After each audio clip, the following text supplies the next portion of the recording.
Al parecer no ha llegado Eduardo Fuentes, así que vamos a dar paso a Eduardo Mundaca, que por favor nos comente, también desde Chonchi, sobre su exposición de hoy. Ojalá 10 minutos. Gracias. Tienes que sacar tu micrófono, tienes que darle voz, por favor. ¿Me escuchan ahora? ¿Bien? Ahora sí. Ya, muy buenas tardes. Agradezco la invitación a este espacio de reflexión sobre nueva constitución y el patrimonio de los territorios, ¿cierto? Miro hacia arriba y no hacia abajo. La cámara la tengo muy abajo, así que si miro hacia abajo no los veo a ustedes.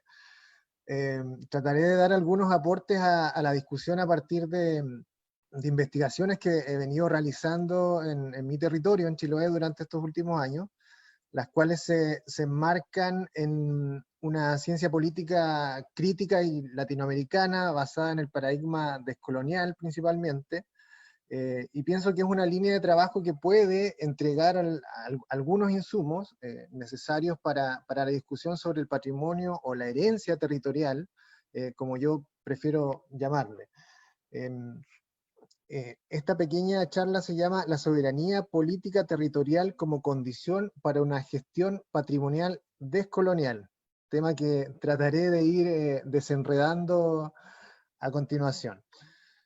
Bueno, lo primero que me gustaría reafirmar en este sentido es que el patrimonio es de los territorios. No tiene sentido, el patrimonio no tiene sentido vital fuera de los territorios, fuera de estos. Los territorios pueden ser definidos como el espacio, lugar y tiempo que sustenta los significados, sustenta las relaciones y sustenta la materialidad de vida de una comunidad política determinada, situada, ¿ya? Los territorios son comunidades políticas situadas. Y es en estas comunidades políticas donde tiene sentido el patrimonio o la herencia territorial. Comunidades o mundos territoriales con un pasado, con un presente y con un futuro cargado de disputas políticas, ¿cierto? Ahora bien, nuestros territorios están cargados además de colonialidad, es decir, que en esto se ejecuta históricamente un patrón de poder configurado a través de las experiencias coloniales, pero que se extiende hasta nuestros días, guiado por una clasificación racial y étnica de la población. Es en el proceso de colonización, y esto lo tenemos que tener bien claro, es en el proceso de colonización de América especialmente, cuando se crea el constructo mental de raza. Antes de los procesos de colonización no existía este concepto. Habían diferencias fenotípicas, pero no había una clasificación racial de la población, ¿ya? Y el concepto de raza no refiere a la típica idea de superioridad o inferioridad que ocurre en cualquier lugar donde se condensa y estructura el poder, sino que refiere a algo súper específico. Refiere a lo que se discutía en el debate de Valladolid en 1550, ¿cierto? Donde por un lado estaba Ginés de Sepúlveda, por otro lado estaba Bartolomé de las Casas, ¿y qué era lo que se discutía ahí? Se discutía, bueno, ¿qué son estos que estamos subyugando y sometiendo en el nuevo mundo? ¿Qué son? ¿Son humanos? ¿Son bestias? ¿Son semibestias? ¿Tienen alma? ¿No tienen alma? Ese tipo de discusiones las podemos contextualizar en términos históricos, ¿cierto? Todo lo que queramos.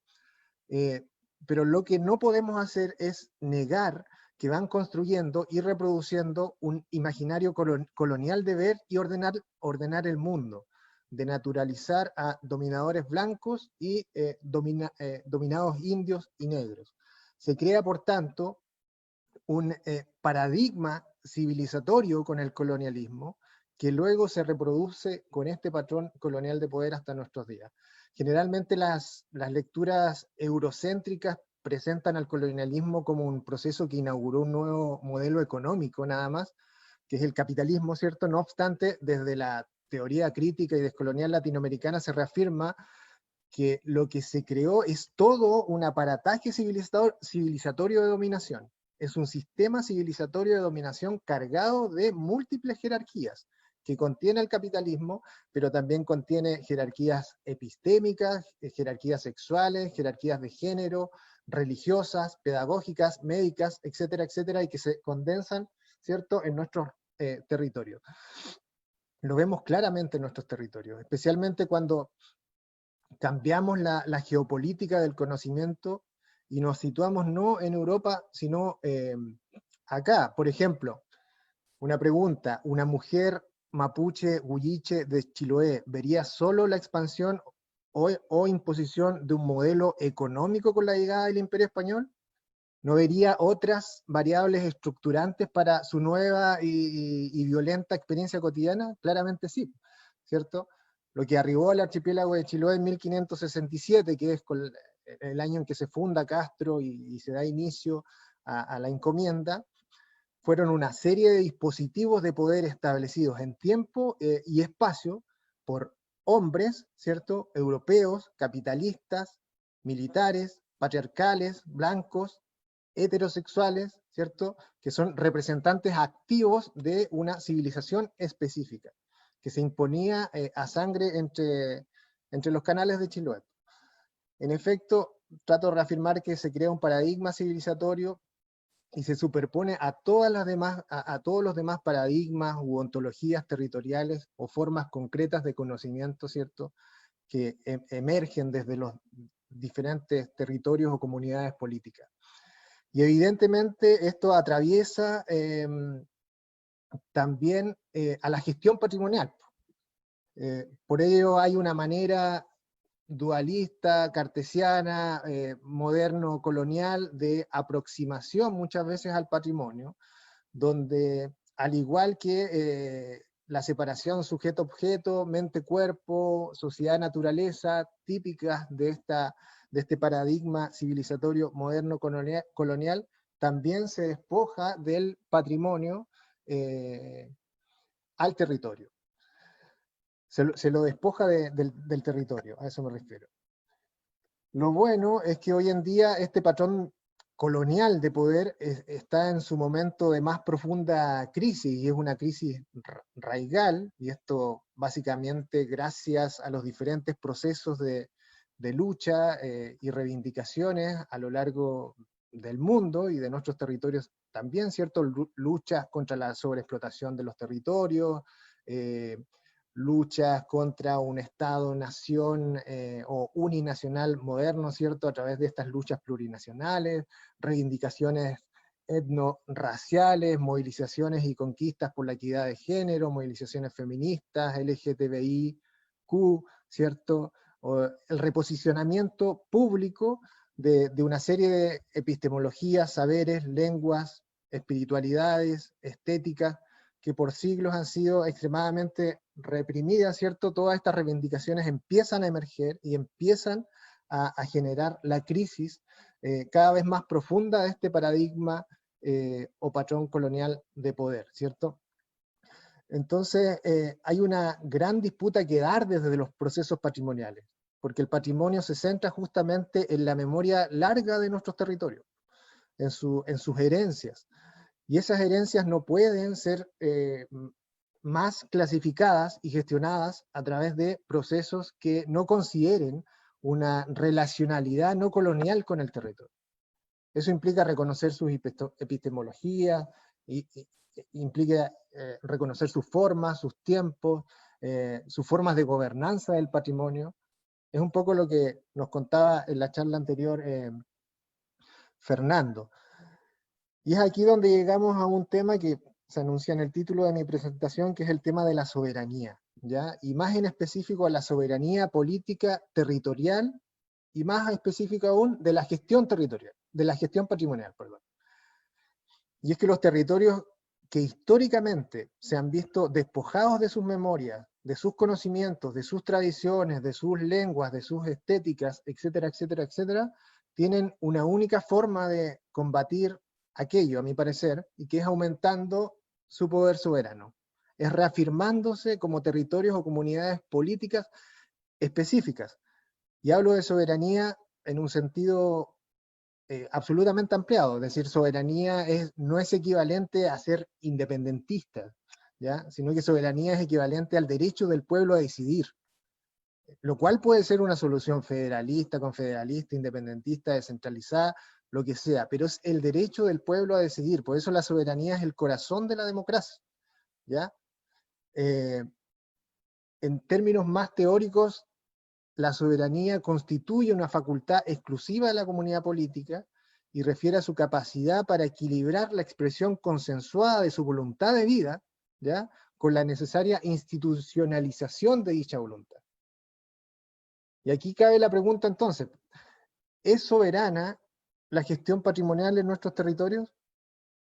¿Es guiada por procesos, formas, instrumentos que consideren la multiplicidad de memorias, epistemologías y sentires que están en juego en estas herencias territoriales? Generalmente no, y es una disputa que poco a poco se empieza a dar a través de diferentes procesos de gestión del patrimonio. Y aquí en Chiloé tuvimos una rebelión muy fuerte en el año 2016, el llamado Mayo Chilote, no sé si lo recuerdan, y fue un acontecimiento que abrió, a mi parecer, una nueva intersubjetividad insular, una nueva conciencia, que abrió a la vez un nuevo ciclo político, en espera, por cierto, de respuestas políticas adecuadas que tendremos que construir. Y este acontecimiento no fue solo un conflicto socioambiental, ¿ya? Ya que uno escarba un poco en los sentires involucrados en la protesta, en realidad había una serie de rabias raigales, de nudos históricos, familiares y territoriales atravesados por el trato colonial, atravesados por un despojo histórico, de la soberanía de esta comunidad política insular. Y para el caso de la gestión patrimonial, lo mismo, ¿ya? Se empezaron a instalar nuevas formas de disputa de la gestión territorial, donde la memoria larga se reposicionaba. Un ejemplo, el año 2019, la comunidad de Caguas, perdón, mejor dicho, los 5 pueblos, se levantaron contra la Iglesia Católica disputando la gobernanza soberana de su patrimonio religioso en este caso, que es la fiesta del Nazareno de Caguas. Amenazaron incluso con salirse de la Iglesia Católica, que es una amenaza descolonial radical. Es decir, se puede pensar que muchas de estas fiestas religiosas son fiestas católicas y en definitiva es un patrimonio católico colonial, pero en realidad son espiritualidades indígenas y comunitarias que han resistido por siglos entre paredes cristiano-coloniales, con sus epistemologías, con sus formas y tradiciones en constante tensión con estas paredes cristiano-coloniales. Eso, a mi parecer, la gestión patrimonial lo debe reconocer y ponderar. Y no se trata de un borramiento de todos los procesos de patrimonialización actuales, sino de avanzar en una gestión patrimonial que reconozca la soberanía política de los territorios, justamente. Habría que avanzar, a mi parecer, y aquí me apoyo en Enrique Dussel, hacia una transmodernidad, en la cual ambas, modernidad y alteridad negada, es decir, las víctimas de esta relación colonial, puedan ir correalizando soberanamente un proceso de mutua fertilización creativa para abordar los nudos de la memoria, los nudos de su presente también, y digo soberanamente porque el abordaje debe ser situado, son nudos de una comunidad política territorial específica, ¿cierto? Esa comunidad es la que lo siente, lo sufre y es la responsable de desatarlo. Esa mutua fertilización creativa debe darse, por cierto, considerando la diferencia colonial de las geopolíticas del conocimiento. Es una relación que no borraría o invisibilizaría, las contradicciones, las diferencias, las luchas, pues son ellas precisamente las que hacen posible la emergencia de esa otredad y de su reconocimiento. En definitiva, creo que los desafíos en la gestión territorial, patrimonial, perdón, tienen que ver hoy en día con avanzar hacia el reconocimiento de las soberanías políticas de los territorios en esa gestión, y un reconocimiento de que hay diferentes epistemologías, formas y conocimientos justamente para nutrir esa gestión, para descolonizarla. Eso eran los insumos que quería entregar para el debate. Gracias.